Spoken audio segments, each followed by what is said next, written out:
Alright, so I'm going to make a quick video just showing you how to do the calculations for your lab that you need to finish this weekend.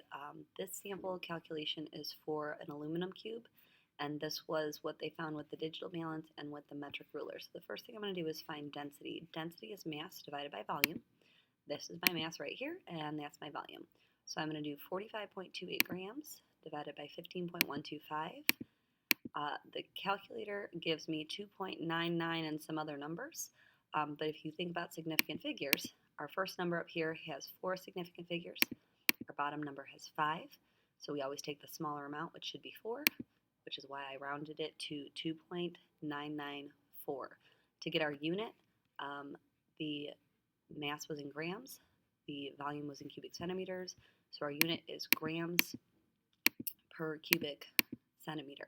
When you do this with your beakers, it's going to be in milliliters, and it's the same thing, grams per milliliter. Remember, 1 cubic centimeter is equal to 1 milliliter.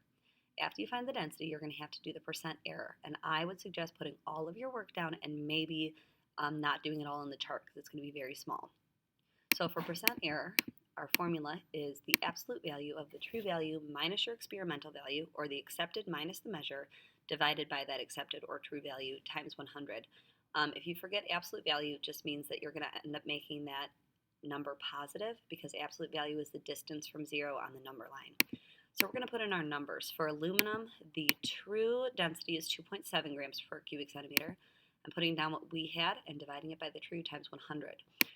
When I first put that in, I get a negative on top divided by 2.7, and I know that even though I got that negative on top, since the absolute value becomes positive, my calculator gives me negative 10.88 with some other numbers for my percent error.